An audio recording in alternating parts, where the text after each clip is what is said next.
ಎಲ್ರಿಗೂ ನಮಸ್ಕಾರ, welcome back to my YouTube channel. ಸ್ನೇಹಿತರೆ, ಗೃಹಲಕ್ಷ್ಮಿ ಕಂತಿನ ಹಣ ತುಂಬ ಜನ ಕಮೆಂಟ್ ಮಾಡಿ ಕೇಳ್ತಾ ಇದ್ದೀರಾ, ನಮಗೆ ಗೃಹಲಕ್ಷ್ಮಿ ಹಣ ಜಮೆ ಆಗ್ತಾ ಇಲ್ಲ ಅಂತ. ಯಾವಾಗ ಹಾಗಾದ್ರೆ ಹಣ ಬರುತ್ತೆ, ಯಾರಿಗೆ ಹಣ ಬರುತ್ತೆ, ನಮ್ಗೆ ಹಣ ಬರುತ್ತೋ ಬರೋದಿಲ್ವೋ, ಏನು ಕತೆ, ಪ್ರತಿಯೊಂದನ್ನು ಕೂಡ ನಾನು ಎಕ್ಸ್ಪ್ಲನೇಷನನ್ನು ಕೊಡ್ತಾ ಹೋಗ್ತೀನಿ. ಬನ್ನಿ ಇವತ್ತೊಂದು ವಿಡಿಯೋವನ್ನು ಶುರು ಮಾಡೋಣ. ಗೃಹಲಕ್ಷ್ಮಿ ಹಣ ಬಂದಿಲ್ಲ ಅಂತ ಸಿಕ್ಕಾಪಟ್ಟ ಜನ ಹೇಳ್ತಾ ಇದ್ದೀರಾ. ಹಾಗಾದರೆ ಯಾರಿಗೆ ಹಣ ಬರುತ್ತೆ, ಏನು ಕತೆ, ಪ್ರತಿಯೊಂದನ್ನು ಕೂಡ ನಾನು ಎಕ್ಸ್ಪ್ಲೇನ್ ಮಾಡ್ತಾ ಹೋಗ್ತೀನಿ. ಬನ್ನಿ ಶುರು ಮಾಡೋಣ. ಸ್ನೇಹಿತರೆ, ಇಲ್ಲಿ ನಾನು ತುಂಬ ಜನ ಕಮೆಂಟ್ ಮಾಡಿ ಕೇಳಿದ್ರಿ, ಗೃಹಲಕ್ಷ್ಮಿ ಹಣ ಬಂದಿಲ್ಲ ಸರ್, ನಮ್ಗೆ ಹಣ ಬರುತ್ತೋ ಬರೋದಿಲ್ವೋ ಎರಡರೊಳಗೆ ಹೇಳಿ ಸರ್, ನಮಗೆ ಭಾರಿ ಕಷ್ಟ ಆಗ್ತಾಯಿದೆ, ನಯ ಪೈಸೆ ಕೂಡ ಹಣ ಬರ್ತಾ ಇಲ್ಲ ಸರ್ಕಾರದಿಂದ, ಏನಿಲ್ಲ ಅಂತ ತುಂಬ ಜನ ಕಮೆಂಟ್ ಮಾಡಿ ಹೇಳಿದ್ರಿ. ಸ್ನೇಹಿತರು ನಾನು ಹೇಳ್ತೀನಿ ಕೇಳಿ. ಇಲ್ಲಿ ಫಸ್ಟ್ ಆಫ್ ಆಲ್ ತುಂಬ ಜನ ಹಣ ಜಮೆ ಆಗಿಲ್ಲ. ಯಾಕೆ ಆಗಿಲ್ಲ? ನೀವು ತುಂಬ ಜನ ಹಣವನ್ನು ಪಡ್ಕೊಂಡಿಲ್ಲ. ಯಾಕೆ ಪಡ್ಕೊಂಡಿಲ್ಲ? ತುಂಬ ಜನರ ಅಕೌಂಟಿಗೆ ಹಣ ಜಮೆ ಆಗ್ತಾ ಇಲ್ಲ. ಯಾಕೆ ಆಗ್ತಾ ಇಲ್ಲ ಅಂತ ನಾವು ಕೇಳ್ತಾ ಹೋಗೋದಾದರೆ ತುಂಬ ಜನರದ್ದು DBT ಮುಖಾಂತರ ಹಣ ಜಮೆ ಆಗ್ತಾ ಇಲ್ಲ. ಹೌದಲ್ವ ಹೇಳಿ? ಯಾಕೆ ಈ ರೀತಿ ಪ್ರಾಬ್ಲಮ್ ಆಗ್ತಾ ಇದೆ? DBT ಮುಖಾಂತರ ಹಣ ಜಮೆ ಆಗ್ತಾ ಇಲ್ಲ ಯಾಕೆ? ಇಲ್ಲಿ DBT ಮುಖಾಂತರ ಹಣ ಜಮೆ ಆಗೋದಿಲ್ಲ ಆದರೂ ಯಾಕೆ ಅನ್ನುವಂಥದ್ದು ಅಲ್ವಾ? ಹಾಗಾದರೆ ನಾನು ಹೇಳ್ತೀನಿ ಕೇಳಿ. ಫಸ್ಟ್ ಆಫ್ ಆಲ್ DBT ಮುಖಾಂತರ ಅನ್ನೋದಕ್ಕಿಂತ ತುಂಬ ಜನರದ್ದು ಅಕೌಂಟಿಗೆ ಹಣ ಜಮೆ ಆಗ್ತಾ ಇಲ್ಲ.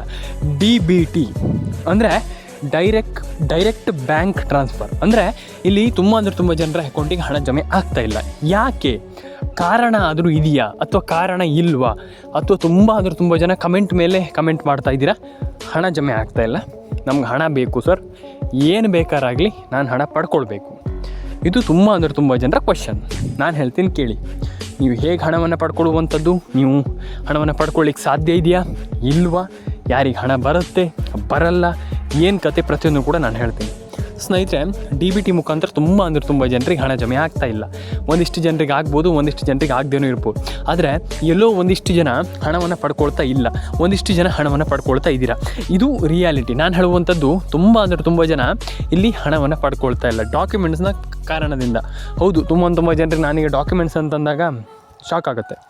ಏನು ಸರ್ ಬರೀ ಡಾಕ್ಯುಮೆಂಟ್ಸ್ ಅಂತ ಹೇಳ್ತಾ ಇರ್ತೀರಾ, ಈಗ ನಮಗೆ ಹಣ ಜಮೆ ಆಗ್ತಾ ಇಲ್ಲ, ನೀವು ಡಾಕ್ಯುಮೆಂಟ್ಸ್ ಅಂತ ಹೇಳ್ತೀರಂತ. ಹೌದು, ಡಾಕ್ಯುಮೆಂಟ್ಸ್ ತುಂಬ ಜನರ ಪ್ರಾಬ್ಲಮ್ ಇದೆ. ಡಾಕ್ಯುಮೆಂಟ್ಸಿಗೆ ನಾನು ಹೇಳಿದ ತಕ್ಷಣ ಹೇಳ್ತಾರೆ, ಡಾಕ್ಯುಮೆಂಟ್ಸಲ್ಲಿ ಏನೆಲ್ಲ ಪ್ರಾಬ್ಲಮ್ ಇಲ್ಲ ಸರ್, ಡಾಕ್ಯುಮೆಂಟ್ಸ್ ಎಲ್ಲ ಪ್ರಾಬ್ಲಮ್ ಇಲ್ಲ, ಏನೋ ನಮ್ಮದೇ ಪ್ರಾಬ್ಲಮ್ ಇರುತ್ತೆ, ನಾವು ಅದನ್ನ ಸರಿ ಮಾಡ್ಕೊಳ್ತೀವಿ, ಡಾಕ್ಯುಮೆಂಟ್ಸಲ್ಲಿ ಎಂಥದ್ದು ಪ್ರಾಬ್ಲಮ್ ಇಲ್ಲ ನಮ್ಮದು ಅಂತ ನೀವು ಹೇಗೆ ಹೇಳ್ತೀರಾ ಅಲ್ವಾ? ಹಾಗೆ ಡಾಕ್ಯುಮೆಂಟ್ಸ್ ಅನ್ನುವಂಥದ್ದು ತುಂಬ ಮುಖ್ಯ. ತುಂಬ ಅಂದರೆ ಯಾವ ಲೆವೆಲಿಗೆ ಅಂತಂದರೆ ವಿಡಿಯೋವನ್ನು ಕೊನೆವರೆಗೂ ನೋಡಿ, ನಾನು ಹೇಳ್ತೀನಿ. ಡಾಕ್ಯುಮೆಂಟ್ಸ್ ಅಂದರೆ ನೀವು ಯಾವ ಲೆವೆಲಿಗೆ ತುಂಬ ಇಂಪಾರ್ಟೆಂಟ್ ಅಂತಂದರೆ, ಗೃಹಲಕ್ಷ್ಮಿ ಪ್ರತಿ ಯಜಮಾನಿಗೂ ಪ್ರತಿ ತಿಂಗಳು 2,000 ರೂಪಾಯಿ ಹಣ ಬರಬೇಕಂತಂದರೆ ಡಾಕ್ಯುಮೆಂಟ್ಸ್ ತುಂಬ ಇಂಪಾರ್ಟೆಂಟ್. ಡಾಕ್ಯುಮೆಂಟ್ಸ್ ನಾನು ಹೇಳ್ತೀನಿ ಕೇಳಿ. ಇಲ್ಲಿ ಒಂದಿಷ್ಟು ಜನರಿಗೆ ಕನ್ಫ್ಯೂಷನ್ ಇದೆ, ಅಂದರೆ ನಾನು ನಿಮಗೆ ಅದನ್ನು ಸಾಲ್ವ್ ಮಾಡ್ತೇನೆ ಕೇಳಿ. ಫಸ್ಟ್ ಬಂದುಬಿಟ್ಟು ನಿಮ್ಮ ರೇಷನ್ ಕಾರ್ಡ್ ಅಪ್ಡೇಟ್ ಆಗಿದೆ ನೋಡಿ, ಅರ್ಥ ಆಯ್ತಾ? ಸರ್ಕಾರದಿಂದ DK ಶಿವಕುಮಾರ್ ಅವರು ಏನು ಹೇಳಿದ್ರಪ್ಪ ಅಂತಂದರೆ 100% ನಾವು ಹಣ ಹಾಕ್ತೇವೆ, ತಲೆಗೆಡಿಸ್ಕೊಳ್ಳುವಂತಾಗತ್ತಿಲ್ಲ. ಆದರೆ ನೀವು ಖಂಡಿತವಾಗ್ಲೂ ನೀವು ಕೂಡ ಹಣವನ್ನು ಪಡ್ಕೊಳ್ಳಿಕ್ಕೆ ರೆಡಿ ಇರಬೇಕು. ಅಂದರೆ ಈಗ ಒಂದಿಷ್ಟು ಜನದ ಡಾಕ್ಯುಮೆಂಟ್ಸ್ ಪ್ರಾಬ್ಲಮ್ ಇರುತ್ತೆ, ಅಂಥವ್ರು ಏನು ಮಾಡುವಂಥದ್ದಂತ ಅವ್ರು ಹೇಳಿದ್ದಾರೆ. ಆ್ಯಂಡ್ ಅದ್ರ ಜೊತೆಗೂ ಕೂಡ ನಾನು ಹೇಳ್ತೀನಿ ಕೇಳಿ.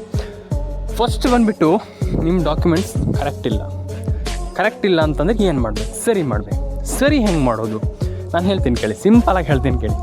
ನೀವು ಡಾಕ್ಯುಮೆಂಟ್ಸನ್ನು ಯಾರೆಲ್ಲ ಡಾಕ್ಯುಮೆಂಟ್ಸನ್ನು ಕರೆಕ್ಟಾಗಿ ಇಟ್ಕೊಂಡಿದ್ದೀರ ದಯವಿಟ್ಟು ಕಮೆಂಟ್ ಬಾಕ್ಸಲ್ಲಿ ಬಂದುಬಿಟ್ಟು ಕಮೆಂಟ್ ಮಾಡಿ. ಫಸ್ಟ್ ವಿಚಾರ, ಡಾಕ್ಯುಮೆಂಟ್ಸ್ ಯಾಕೆ ಕರೆಕ್ಟ್ ಇಲ್ಲ ಅಂತ ನಾನು ಹೇಳ್ತೀನಿ ಅಂತಂದರೆ, ತುಂಬ ಜನರು ಪ್ರಾಬ್ಲಮ್ ಮಾಡ್ಕೊಳ್ಳುವಂಥದ್ದು ಇಲ್ಲೇ. ಅರ್ಥ ಆಯಿತಾ? ಡಾಕ್ಯುಮೆಂಟ್ಸ್ ಕರೆಕ್ಟ್ ಇಟ್ಕೊಳ್ತಾ ಇಲ್ಲ, ಡಾಕ್ಯುಮೆಂಟ್ಸ್ ಕೆಲವ್ರದ್ದು ಕರೆಕ್ಟ್ ಇಲ್ಲ. ಈ ರೀತಿ ಪ್ರಾಬ್ಲಮ್ ಆದಾಗ ನೀವು ಹಣವನ್ನು ಪಡ್ಕೊಳ್ಳಿಕ್ಕೆ ಸಾಧ್ಯ ಇಲ್ಲ. ಕರೆಕ್ಟ್? ನಾನು ಹೇಳುವಂಥದ್ದು ಅದೇ, ಈ ರೀತಿ ಪ್ರಾಬ್ಲಮನ್ನು ಮಾಡ್ಕೊಳ್ಳಿಕ್ಕೆ ಸಾಧ್ಯವಿಲ್ಲ, ಸಾಧ್ಯ ಆಗಲೂ ಬರದು. ಆ್ಯಂಡ್ ಆ ರೀತಿ ಪ್ರಾಬ್ಲಮನ್ನು ಮಾಡಿಕೊಳ್ಳಬಾರ್ದು. ಅರ್ಥ ಆಯಿತಾ? ಹಾಗಾಗಿ ನೀವು ಹಣವನ್ನು ಪಡ್ಕೊಂಡಿಲ್ಲ, ಹಣ ಬಂದಿಲ್ಲ, ನಮ್ಗೆ ಹಣ ಬರ್ತಾ ಇಲ್ಲ, ನಮ್ಗೆ ಹಣ ಜಮೆ ಆಗಿಲ್ಲ ಅಂತಂದರೆ ನೀವು ದೊಡ್ಡ ತಪ್ಪನ್ನು ಮಾಡ್ತಾಯಿದ್ದೀರ. ತಪ್ಪನ್ನಂತಂದರೆ ಇಲ್ಲಿ ನೀವು ಹೇಳ್ತಾ ಇರುವಂಥ ತಪ್ಪಲ್ಲ, ನೀವು ಒಂದಿಷ್ಟು ಪ್ರಾಬ್ಲಮನ್ನು ಮಾಡ್ಕೊಳ್ತಾ ಇದ್ದೀರಾ. ಏನಂತಂದರೆ ನಿಮ್ಗೆ ಹಣ ಜಮೆ ಆಗ್ತಾಯಿಲ್ಲ ಅಂದ ತಕ್ಷಣ ನಾನು ಏನು ಮಾಡಬೇಕನ್ನುವಂಥದ್ದು ನೀವು ಯೋಚನೆ ಮಾಡ್ತಾಯಿಲ್ಲ. ನಮ್ಗೆ ಹಣ ಬರ್ತಾ ಇಲ್ಲ ಸರ್, ನಮ್ಗೆ ಹಣ ಜಮೆ ಆಗಿಲ್ಲ ಸರ್, ನಮ್ಗೆ ಹಣ ಬರೋದೇ ಇಲ್ವೋ ಸರ್ ಅಂತ ಈ ರೀತಿ ಕೇಳ್ತೀರ. ನಾನು ಹೇಳುವಂಥದ್ದು ಆ ರೀತಿ ಥಿಂಕ್ ಮಾಡಬಾರ್ದು. ನನಗೆ ಯಾಕೆ ಹಣ ಬರ್ತಾ ಇಲ್ಲ ಅಲ್ವಾ, ನನಗೆ ಯಾಕೆ ಹಣ ಬರ್ತಾ ಇಲ್ಲ, ನಾನು ಯಾಕೆ ಹಣ ಪಡ್ಕೊಳ್ಳಿಕ್ಕೆ ಸಾಧ್ಯ ಆಗ್ತಾ ಇಲ್ಲ, ಇದ್ರ ಬಗ್ಗೆ ಯೋಚನೆ ಮಾಡಬೇಕು. ತುಂಬ ಜನರಿಗೆ ನಾನು ಹೇಳ್ತಾ ಇದ್ದೀನಿ, ಮತ್ತೊಮ್ಮೆ ಹೇಳಲಿಕ್ಕೆ ಹೋಗಲ್ಲ. ತುಂಬ ಜನ ಇದನ್ನು ಯೋಚನೆ ಮಾಡ್ತಾ ಇದ್ದಾರೆ, ನನಗೆ ಹಣ ಬರ್ತಾ ಇಲ್ಲ ಅಂತ. ಯಾರಾದರೂ ಕೂಡ ನನಗೆ ಯಾಕೆ ಹಣ ಬರ್ತಾ ಇಲ್ಲ ಅಂತ ಯೋಚನೆ ಮಾಡ್ತಾ ಇಲ್ಲ. ಯಾಕಂತಂದರೆ ಅವ್ರಿಗೆ ಅರ್ಥ ಆಗ್ತಾಯಿಲ್ಲ, ಹೌದು ನಮಗೆ ಹಣ ಬರ್ತಾ ಇಲ್ಲ, ನಾವೀಗ ಹೆಂಗಾದರೂ ಪಡ್ಕೊಳ್ಬೇಕು, ಈ ರೀತಿ ಥಿಂಕ್ ಮಾಡ್ತಾ ಇಲ್ಲ ಯಾರು ಕೂಡ. ಅವ್ರು ಏನು ಯೋಚನೆ ಮಾಡ್ತಾಯಿದ್ದಾರೆ ಅಂತಂದ್ರೆ, ನನಗೆ ಹಣ ಬರ್ತಾ ಇಲ್ಲ, ನನಗೆ ಹಣನೇ ಬರ್ತಾ ಇಲ್ವಲ್ಲ ಅಂತ.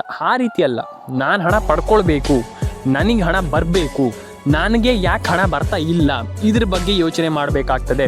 ತುಂಬ ಜನ ಕಮೆಂಟ್ ಬಾಕ್ಸಲ್ಲಿ ಬಂದ್ಬಿಟ್ಟು ಕಮೆಂಟ್ ಮಾಡ್ತಾ ಇದ್ದೀರಾ, ಹಣ ಬಂದಿಲ್ಲ, ಹಣ ಜಮೆ ಆಗಿಲ್ಲ, ಎಕ್ಸೆಟ್ರಾ ಅನ್ನುವಂಥದ್ದು.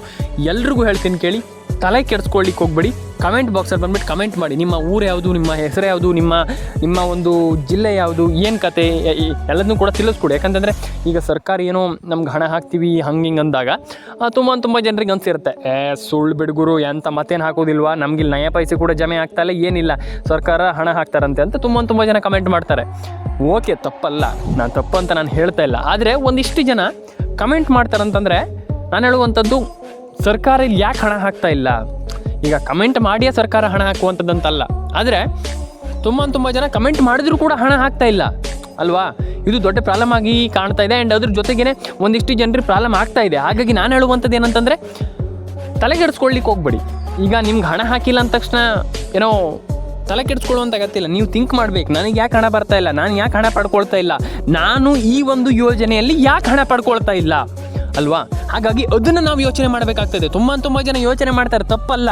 ಆದರೆ ತುಂಬ ಜನ ಹೆಂಗೆ ಯೋಚನೆ ಮಾಡ್ತಾರೆ ಅಂತಂದರೆ, ನನಗೆ ಹಣ ಬಂದಿಲ್ಲ, ಅದು ದೊಡ್ಡ ತಪ್ಪು. ನಾನು ಹೇಳ್ತೀನಿ ಕೇಳಿ, ನನಗೆ ಯಾಕೆ ಹಣ ಜಮೆ ಆಗ್ತಾ ಇಲ್ಲ, ಈ ರೀತಿ ಥಿಂಕ್ ಮಾಡಬೇಕು. ನನಗೆ ಯಾಕೆ ಹಣ ಬರ್ತಾ ಇಲ್ಲ ಅನ್ನುವಂಥ ಥಿಂಕ್ ಮಾಡಬೇಕು. ನನಗೆ ಯಾಕೆ ನಾನು ಹಣವನ್ನು ಪಡೆದುಕೊಳ್ಳಿಕ್ಕೆ ಇಲ್ಲಿ ಸಾಧ್ಯ ಆಗ್ತಾ ಇಲ್ಲ, ಇದ್ರ ಬಗ್ಗೆ ಥಿಂಕ್ ಮಾಡಿದಾಗ ಎಲ್ಲರೂ ಕೂಡ ಒಂದೊಳ್ಳೆ ಹಣವನ್ನು ಪಡೆದುಕೊಳ್ಳಿಕ್ಕೆ ಸಾಧ್ಯ ಅಂತ ನಾನು ಹೇಳುವಂಥದ್ದು. ಅದಕ್ಕೆ ನಾನು ಹೇಳುವಂಥದ್ದು, ಎಲ್ಲರೂ ಕೂಡ ಕಮೆಂಟ್ ಬಾಕ್ಸಲ್ಲಿ ಬಂದುಬಿಟ್ಟು ಕಮೆಂಟ್ ಮಾಡಿ, ನಿಮ್ಮ ಊರು, ನಿಮ್ಮ ಹೆಸರು, ಪ್ರತಿಯೊಂದನ್ನು ಕೂಡ. ಯಾಕಂತಂದರೆ ಈ ವಿಡಿಯೋ ಅನ್ನುವಂಥದ್ದು ಸರ್ಕಾರದ ಬಳಿ ಹೋಗಬೇಕು, ಸರ್ಕಾರಕ್ಕೆ ಮುಟ್ಟಬೇಕು, ಸರ್ಕಾರ ನೋಡಬೇಕು. ಹಾಗಾಗಿ ನಾನು ಹೇಳುವಂಥದ್ದು, ಯಾಕಂತಂದರೆ ತುಂಬ ಜನ ಕಮೆಂಟ್ ಮಾಡಿ ಕೇಳ್ತಾರೆ, ಹಣ ಬಂದಿಲ್ಲ ಅಂತಂದ್ರೆ ನಾವು ಏನು ತಪ್ಪು ಮಾಡ್ತಾ ಇದ್ದೀವಿ, ಇದನ್ನು ನಾವು ತಿಳ್ಕೊಳ್ಬೇಕಾಗ್ತದೆ. ಹಾಗಾಗಿ ಈ ವಿಡಿಯೋ ಏನಿದೆ ಅದು ಸರ್ಕಾರದ ಬಳಿ ಹೋಗಬೇಕು, ಸರ್ಕಾರದವ್ರು ನೋಡಬೇಕು ಅಷ್ಟೇ ಹೇಳುವಂಥದ್ದು. ಲೈಕ್ ಮಾಡಿ, ಶೇರ್ ಮಾಡಿ, ಕಮೆಂಟ್ ಮಾಡ್ಕೊಳ್ಳಿ, ಸಬ್ಸ್ಕ್ರೈಬ್ ಮಾಡ್ಕೊಳ್ಳಿ. ನಿಮ್ಮ ಊರು, ನಿಮ್ಮ ಹೆಸರು, ಪ್ರತಿಯೊಂದು ಕೂಡ ಕಮೆಂಟ್ ಮಾಡಿ ಅಂತ ಹೇಳ್ತಾ ಸಿಗೋಣ ಮುಂದಿನ ವಿಡಿಯೋದಲ್ಲಿ. ದಯವಿಟ್ಟು ಪ್ರತಿಯೊಬ್ಬರ ಅಕೌಂಟಿಗೆ ಹಣ ಜಮೆ ಆಗಲಿ ಅಂತ ಹೇಳ್ತಾ ಲೈಕ್ ಮಾಡಿ, ಶೇರ್ ಮಾಡಿ, ಕಮೆಂಟ್ ಮಾಡ್ಕೊಳ್ಳಿ ಆ್ಯಂಡ್ ಸಬ್ಸ್ಕ್ರೈಬ್ ಮಾಡ್ಕೊಳ್ಳಿ. ಸಿಗೋಣ ಮುಂದಿನ ವಿಡಿಯೋದಲ್ಲಿ ಸ್ನೇಹಿತರೆ. ಇದೇ ರೀತಿ ಸಬ್ಸ್ಕ್ರೈಬ್ ಮಾಡಿ, ಶೇರ್ ಮಾಡಿ, ಕಮೆಂಟನ್ನು ಮಾಡ್ಕೊಳ್ಳಿ ಸ್ನೇಹಿತರೆ.